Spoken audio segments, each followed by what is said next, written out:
back to learn CapCut in year day 103. Let me show the text masking. So we have yet again 2 clips. Go to video mask, add a mask, and the text is right there. And when you activate it, you're gonna get the typical text properties.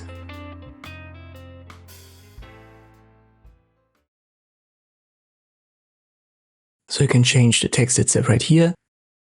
Make it bigger using font size, change the font family, font style. And you can see the top clip is now on inside of the letters. So this is another video and text effect, you could say. But in this specific case, we can add a second video below, which is this beach clip right here in video channel 1. And video channel 2 is more like this woods clip.